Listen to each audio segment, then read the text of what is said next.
The Repast Podcast may include detailed discussions about death, the human body after death, and the medical process that may be sensitive or disturbing to some listeners and viewers. Our goal is to educate and inform with respect and care. We encourage listener and viewer discretion, especially for younger audiences or those who may find these topics emotionally challenging. Mr. Cole, I don't know how long I can stay here because that elevator keeps going up and down by itself all night. Welcome, everybody. I'm your host, Brice Green, director, owner, James H. Cole Home for Funerals. For over 100 years, myself and my family have been serving Metro Detroit community with our services in funeral. Now, as you guys learned in episode 1 of the Repast Podcast, you learned about demystifying the funeral home business, and that's what we're here to do. Today, I'm joined by co-host India Ramsey, licensed funeral director at James Cole Funeral Home, as well as Mr. Will Crawley, who is an invaluable part of our team. And we also have Mr. Terrell, owner of Bubz. Now we'll get into what he does, but stay tuned. Now today we've received several audience questions about how family members can incorporate special touches during their loved ones' homegoing services. We're gonna go ahead and start it out. So India, can you share some of what you've seen over the years? Some of those unique special things that people may not know of or they may have a question about. Well, I think the horse and carriage tribute has become pretty popular, or has been popular over the years. It's become a very traditional element with funeral services. But as of recent, I've noticed casket wrapping has been one of the more intricate parts of funeral services. A lot of families are very interested to know that process, and they want to have their loved ones honored with, pictures and quotes and things like that on caskets. So I've been seeing a lot of that lately. As well as crowning.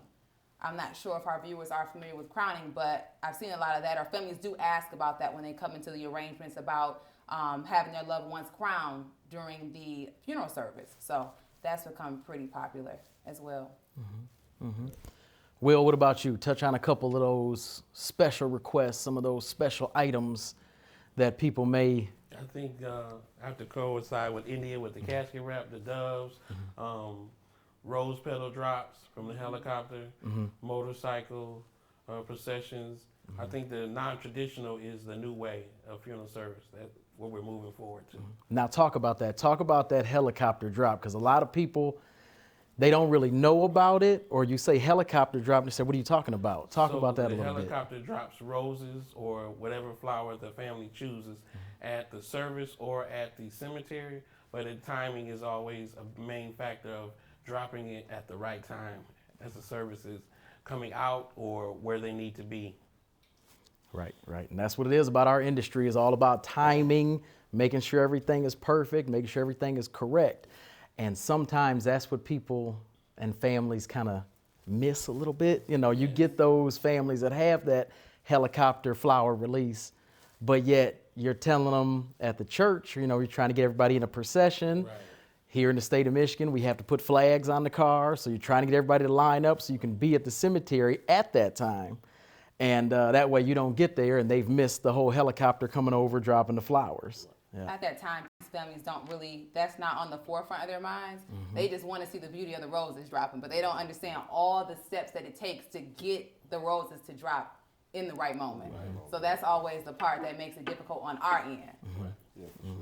Along those lines of the roses, the horse-drawn carriage, the motorcycle hearse, India, touch on a couple things that are not allowed at a funeral. So you know what? I try not to say no to things. I have to keep in the forefront of my mind that we work for the family.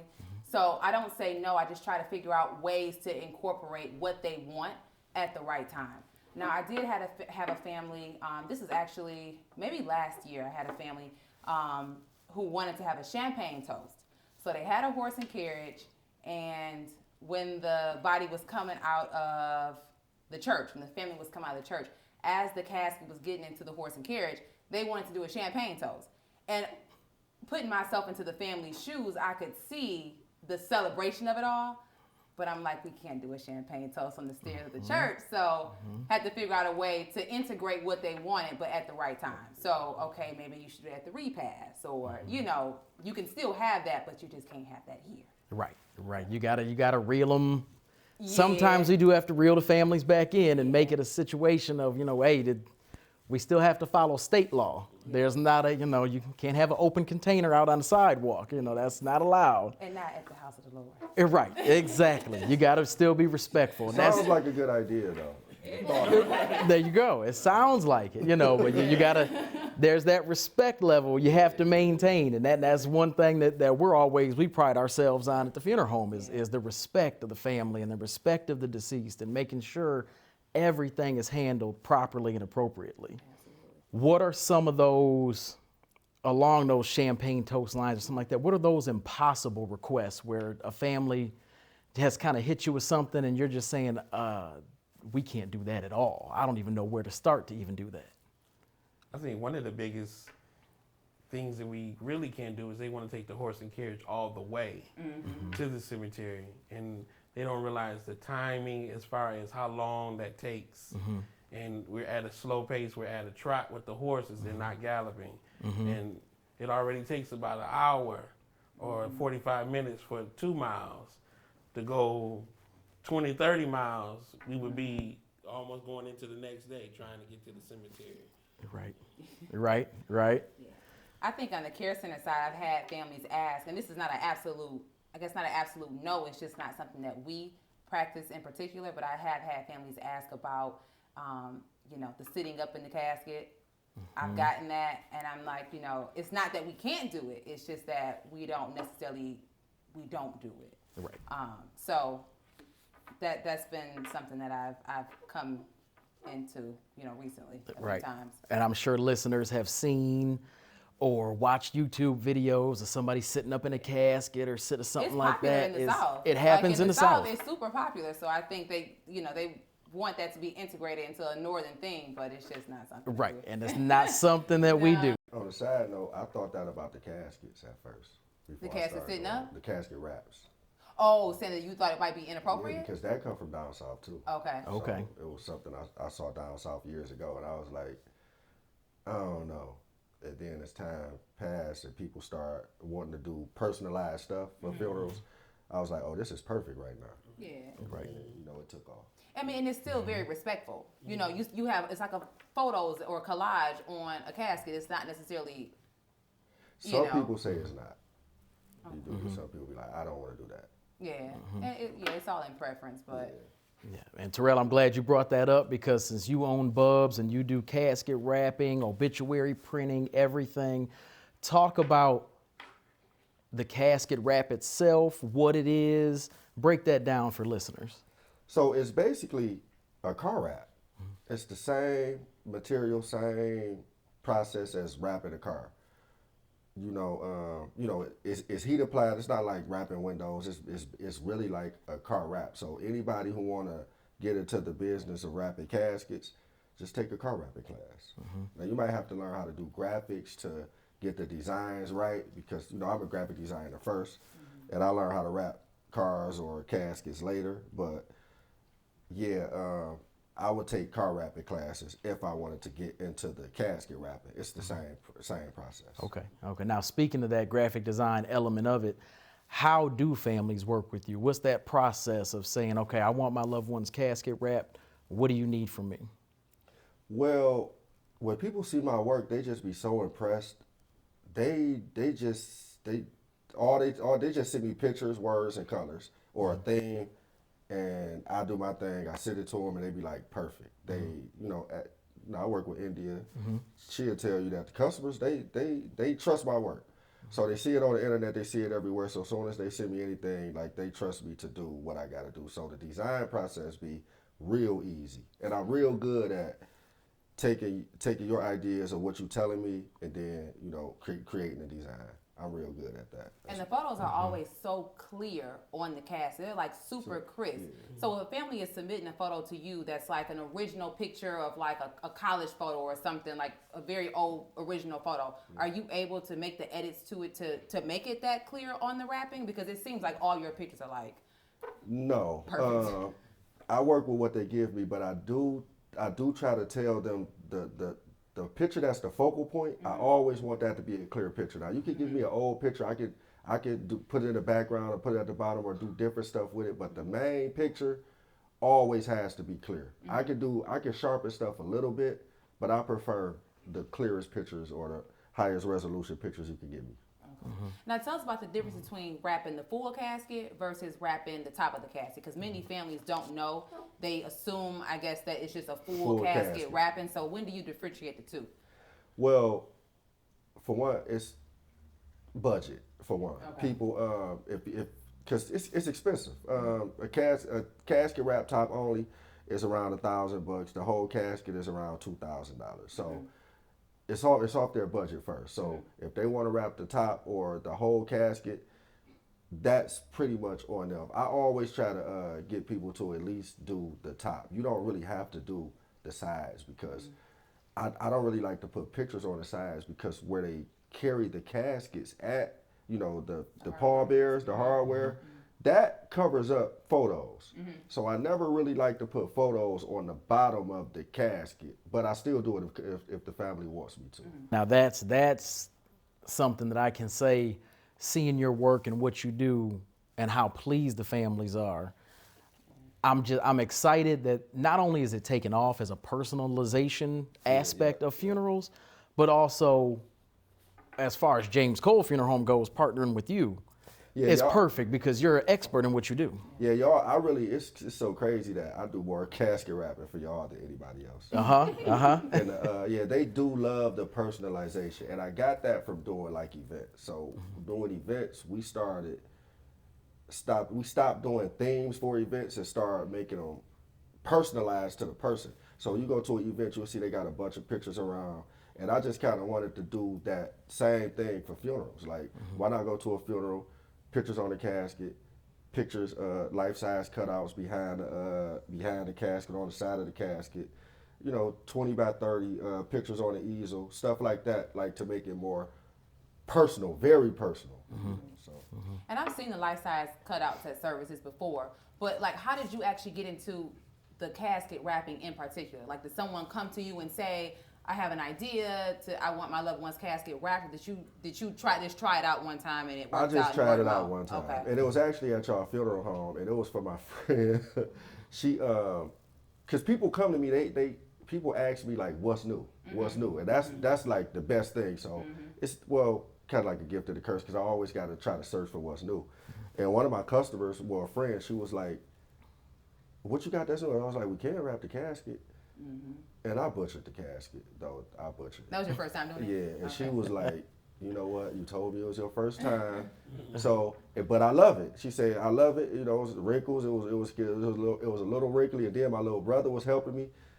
After that, he was like, we not doing this no more. And I was like, oh, you crazy. This is about to take off. And it really took off. So I just wanted casket wrapping to be like one of those things with the funerals that if someone passed, it's a question. It might be a quick no, but do we want a casket wrap? Someone might be like, no, I don't want it. But I still wanted it to be a question for everybody who passed. Like, do we want a casket wrap? This is the point we don't have to offer it. They'll come in and tell us, we want the casket wrap. We want the casket wrap. Right. People have seen it so many times now, and it's been so popular that people already know. A lot of people already know, and they just come right in with it. Well, I appreciate your good work.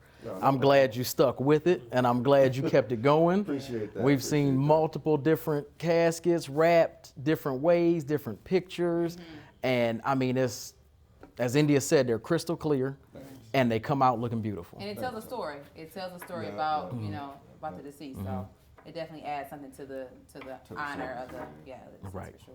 Right. Now, many families do truly want that different. They want that casket wrap. They want that difference, and that's what we have to accommodate. It can sometimes be a little bit challenging to track down different aspects, different items, and things like that. And that challenge is what I want to do for the next question. What was the most recent event where you had a family in the office and that challenge hit you and you literally had to go above and beyond simply sitting there, making arrangements, making sure everything's okay, and having a quote unquote normal funeral? When's the most recent time you really had to jump out there and go above and beyond? I think that's every week. I think that's every week. That's the norm. You are always faced with challenges when you're dealing with families, especially when they're at odds. And trying to accommodate so everybody feels important and not less important for the situation. And that's the biggest challenge, to make sure that everybody's equal still. Everything still goes smooth, everybody can get along for this time. Afterwards, you can have your differences, but while we trying to handle business and take care of your loved one, that's the biggest challenge right there. And that's that other form of the funeral director, mortician. You're also the counselor, then the mediator. Sometimes you're the psychiatrist and psychologist, and you've got to break down those different aspects. And you also turn into an event planner, and you've got to keep that rolling and everything. So that really hits on that aspect of how everything is just all-encompassing of what we do. And India, what about you? I know you've seen your fair share of families that you have to go way above and beyond for, and you got to track that down too. I think family dynamics is one that we come across often. Like you said, you have those different dynamics in the room, and you are in the midst of some very detailed conversations that are amongst families. So they're letting you into all their drama and all those things. So it's important to stay professional. But sometimes you have to say that very thing, like, you know what, you guys can have it out after this, but the most important thing is let's honor your loved one, let's take care of your loved one. So you have to kind of wheel them back in to be decent, just for this time. But on the care center side of things, I think it's always a challenge, but especially when you have someone who has suffered, trauma. And so explaining that to the family is always, sometimes it's kind of gut-wrenching, because you have to really think about a careful way to tell them the trauma that their loved one experienced, and that you're going to do the best you can to make sure that they're able to see them again, they're able to view them again. But that's a difficult conversation. It's a difficult conversation for them to receive, but also on our end for us to tell them and then actually do the work so that they can see them. Exactly. So that can be a challenge. And that's why, that's another aspect of how that brings pride to, myself, my mother, my brother, as the owners of the company, and keeping James Cole Funeral Home alive and keeping our legacy going for over 100 years and keeping the funeral home open to serve the community. When I'm standing in a church and a deceased father stands up and says, before this service is over, I want to give a special thank you to James Cole Funeral Home for allowing me to be able to even see my son for the last time, because I know what happened. That pride there just lets us know this is why we got the right people in place. Yeah. This is why we have the team in place that we have and the people that we have. Yeah, that's the gratifying aspect of it. And now with that, Terrell, have you had those instances where people want to, they're doing the obituary, and you almost got to hand out headgear and boxing gloves to make sure everything goes okay? All the time, all the time. I can imagine when it gets to the part about whose name is going to be in the obituary. Like, how do you deal with that? Because a family will pull you into their... No, they pull you in. They pull you in every single time. But one of the things that I have learned is, well, first I always tell them to, I always draw them back to what the deceased person would want. Yeah. That's the main thing that I ask. So I hear y'all out. Everybody, y'all saying what y'all want, but what did they want? That's the one. And then who is the one person that y'all made responsible for this? So that's how I just try to work situations like that. But it'd be like fist fights in there. It happens sometimes. That emotion boils over, and it happens. But when it's done, though, they be so happy. It's like the weight lifted off their shoulders. And that's that aspect you touched on about what does the deceased want? Let's think about what your loved one would want. Yeah. What would be a story you can remember about, well, this is what my loved one wants, whether it's something special in the casket or a special song played, some of those instances that you can... There's been special songs, there's been from the Lion King to 2 Chainz, everything, what they want played. And I guess that's just the way that they want to honor. That's what they want. Just like you said, that's the way they lived, and that's the way they wanted to go out. And right. You have to do that. But I always tell people, if it's not in the church, you don't have to do the traditional. That's why you have it at the funeral home. You don't have to be the guidelines of everything as a church. Make the service how you want it and everything. Right. That's the advantage. And that's that's the aspect too, with not everybody being in church. Especially back in the day, everybody was at church. You went to church with your grandmama. That was a church your mama went to. You went to that same church. You might not even know why, but that's where you're gonna be at. And it comes to a certain point where it's, okay, well, we don't really want to go to the church because our loved one wasn't really very churchy, very religious, but we also want to honor them with their special way. And that's when we have to, those times where we're sitting in the arrangement office and we say, well, we can put Biggie on the memorial DVD, but we have to put the edited version on there. And we go ahead and mark that down. Right. I remember a couple times the family said, well, we want to put this in the casket. We want to put this in with them. And I said, well, we can't really have a beer kind of on display in the casket. Now, if that's something that we can do, we can, well, we'll help you out. We'll figure out how to get it in there with them. We'll do it like that. Okay, now talking about other interesting stories as well with casket wrapping and whatnot, what kind of casket wrap story would you be able to tell us that's very captivating, where somebody say, ooh? Oh, I did a casket, an infant casket for one of my friends in my neighborhood. Her infant died, I think it was probably like about 5 or 6 months. And so the casket, she bought me the casket. Now, I usually deal with the funeral homes or a scheduled appointment with y'all to come in and wrap it. She called me, she was like, I'm about to drop the casket off. I'm like, okay, well, she give me the casket, she walking to me. Wow. I don't know, I think she got it from Sam's Club or somewhere. Wow.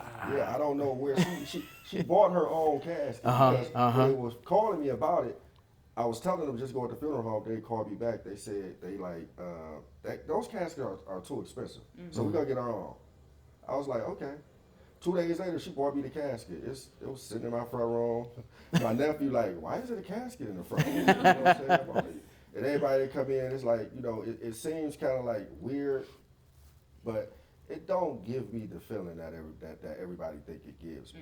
But yeah, having an infant casket in my front room, wrapping it, is kind of like, it was a different feeling for everybody around. I bet. Weird stories. Right, and that's one of those things. Everybody always, they always ask funeral directors, how do you do it? How do you do it? What do you? How can you?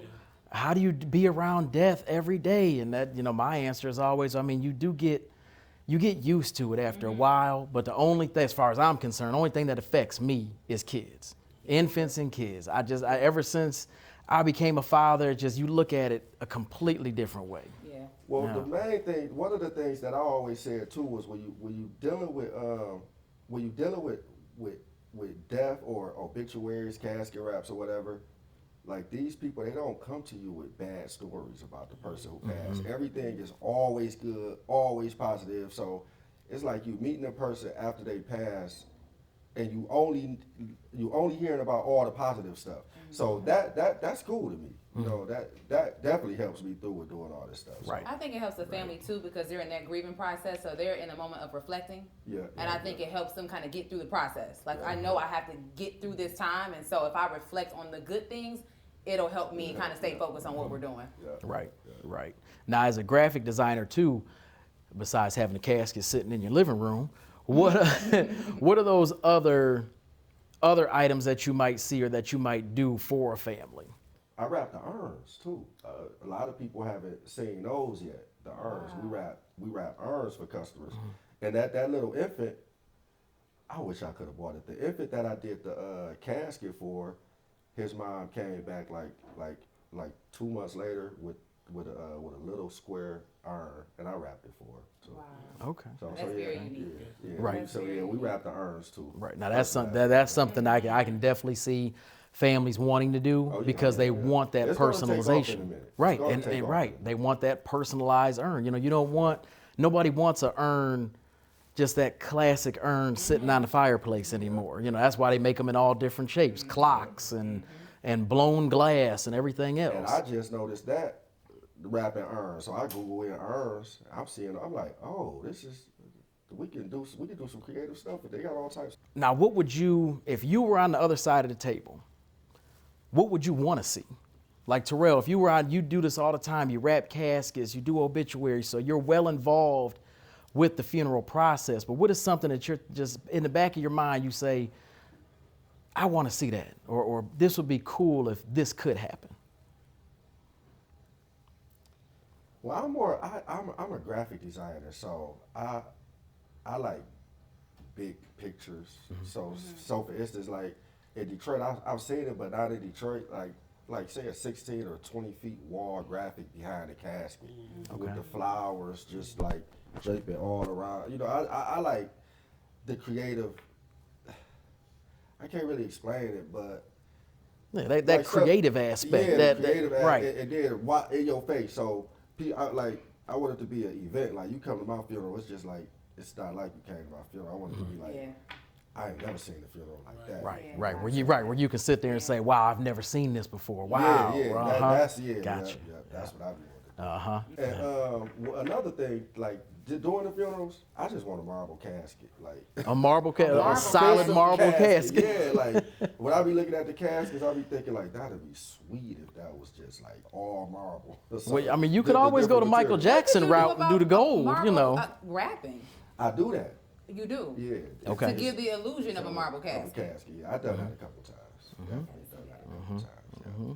I like But that I always idea. tell people I could always mimic whatever texture or feel that you want it to look like. Say if the person was a gardener and you wanted it to look like grass, I can make the casket look like it's fuzzy. Like Okay, grass, but it's okay. not, you know. So you can change the texture or give an illusion to that. Yeah, Yeah. And see, that's the personalization there. Yeah. That's it there. So I want to thank you today. Terrell, I want to thank you from Bubz. I want to appreciate that. Will, I want to thank you for being here as our guest today. Now, as funeral directors, it's always our priority to help families.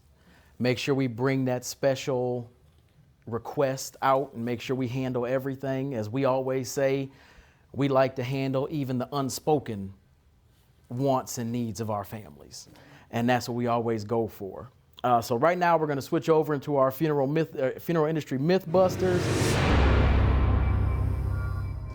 and just have kind of a little rapid fire round. I'm going to just throw out questions and everybody just jump in and answer. So we'll go, we'll start with this way. Now, India, is it true that some people actually live in funeral homes? Yes. Yes. And typically when they live in the funeral home, the night man, they're responsible, to answer the phones and make sure that we are receiving calls 24/7 from families. Yeah. Now, people have seen My Girl and I never do that. and movies like that where you live in the funeral home, or even on Idlewild when he lived in the funeral home. That happens. That's what happened to my family. I can remember stories here and down the line of, oh yeah, we lived upstairs. Like what? I couldn't wrap my head around it, but it was before my time. Right. Because you think you hear something all night, I'm sure. I'm sure. Like, is somebody here? I'm sure. Oh, that reminds me. There was I heard a story a long time ago that we had now we always had people at the funeral home 24 hours a day. That was kind of a thing of my grandfather. Somebody's got to be there 24 hours a day, no matter what, to either answer the phone or to make sure that nothing happens to anybody's loved one in the building. I remember hearing a story of a midnight person that we had. And they said, Mr. Cole, I don't know how long I can stay here because that elevator keeps going up and down by itself all night. And I said, oh boy, I don't know if I could have handled that one. I like ghost stories, but I don't know about that one. Especially when you're there all night. Exactly. Why was it going up and down? Nobody knows. The No one ever Boulevard figured it elevator out. did used to go up and down. By itself. By itself. And that's what I was talking about It did used at the to go Boulevard there. Chapel. No way. Oh, No way. We used to do that. Now, Will, for the next question, is it true that funerals are only for adults? No, I don't believe so. I believe children need closure too. If they're old enough to understand it, I believe you should bring your children. You know, if they're younger than that, they might not understand. They might get scared and everything. But I think that children do need closure. That's important. I believe that same way too. Yeah. Now, India, is it true that funeral directors, they kind of have a bad rap? Now, you being in the prep room, in that care center, what are some of the things that people say? No, I don't want you to. I've heard people ask me, I don't want you to break my grandfather's legs to put him in the casket. Oh yeah, I hear that all the time. People do say that, especially if someone is, they may have a handicap, and they'll say, so do you have to break their arms to get their arms to lay straight in the casket? No, we don't have to do that. We don't. So no, we don't break anybody's bones.